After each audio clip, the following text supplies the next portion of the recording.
de 6 à 9 mois. Vers 6 mois, les bébés commencent à éprouver nettement ce qu'on a appelé l'angoisse du nouveau-né. Votre bébé a acquis pendant les 6 premiers mois de sa vie une notion précise de ce qui lui est familier, les visages et les gens. Maintenant, sa conscience est assez développée pour qu'il discerne les personnes et les choses qui ne lui sont pas familières et par conséquent inconnues. Il faut agir très progressivement pour mettre en contact un bébé de cet âge avec une personne qu'il ne connaît pas. Ne le mettez pas subitement dans une situation nouvelle. Si les présentations l'effraient ou le font pleurer, votre bébé vous dit qu'il a peur. Laissez-lui du temps, plus de temps. À cet âge, il désire aussi gazouiller et faire entendre des sons. L'échange de sons dépourvus de sens, commencé à 2 ou 3 mois, devient un système fixe et cohérent de jeu verbal entre vous. La première dent apparaît en général vers le 7e mois. La dentition s'accompagne d'un besoin irrésistible de mordre les choses et c'est pourquoi ce bébé a besoin de jouets qu'il puisse serrer entre les mâchoires. C'est aussi pendant cette période de 6 à 9 mois que l'enfant devient fasciné par la répétition. Il adore répéter quelque chose jusqu'à ce qu'il sente qu'il en est maître. Par exemple, il veut frapper et frapper encore un objet sur la table ou le plateau de sa chaise. Un adulte vite exaspéré par la répétition a beaucoup de difficultés à se rendre compte de la joie qu'un bébé éprouve à répéter tout ce qu'il fait. C'est à partir de 6 mois que commence la découverte des joies de l'imitation. Elle restera pendant toute l'enfance un des plus puissants ressorts sociaux. L'enfant de 6 mois imite les gestes de ses parents, comme celui d'essuyer une table avec une éponge. Il imite aussi des sons émis par ses parents. Bien avant de pouvoir parler, il peut trouver le moyen de communiquer son message aux autres personnes. Il est comme le voyageur qui, en pays étranger, ne parle pas la langue et parvient pourtant, au moyen de baragouinage et de gestes, à indiquer ce qu'il désire. Vers 8 mois, il va sans doute savoir ramper, activité qui fait de lui désormais un explorateur plus actif du monde qui l'entoure. À 8 ou 9 mois, bébé est trop grand pour prendre son bain dans le lavabo ou dans sa petite baignoire.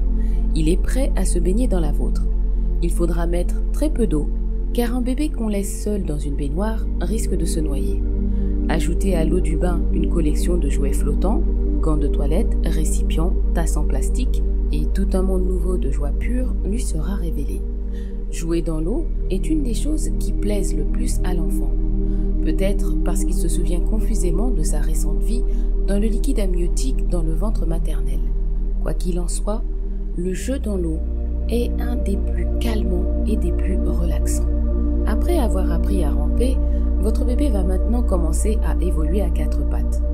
Dès qu'il sait ramper, et surtout s'il peut se dresser sur ses jambes, il est indispensable d'éliminer tout ce qui peut être dangereux pour lui. Vérifiez soigneusement qu'il n'y a pas d'épingles, de punaises, de clous ou tout autre objet qui puisse être avalé, oublié sur le sol. N'oubliez jamais qu'un bébé porte à sa bouche tout ce qu'il trouve.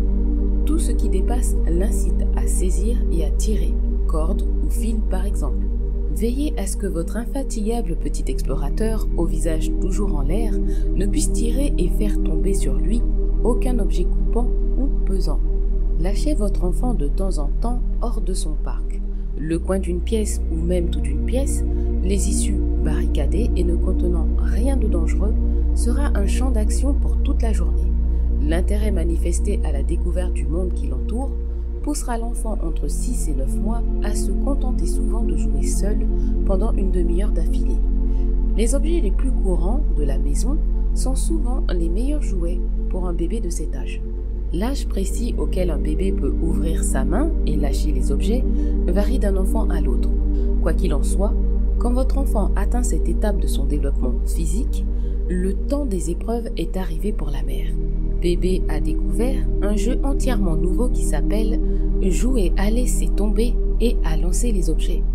Les voici qui sautent hors du parc, s'écrasent au sol, du haut de la table ou de la chaise d'enfant. Il ne fait pas cela pour vous contrarier ou vous faire des misères. Seulement ce jeu fait partie de ses recherches d'ensemble sur les composants et accessoires du monde. C'est la découverte de la relation entre ces aptitudes toutes nouvelles de la main et les lois de la pesanteur, même s'il est incapable de formuler une telle relation.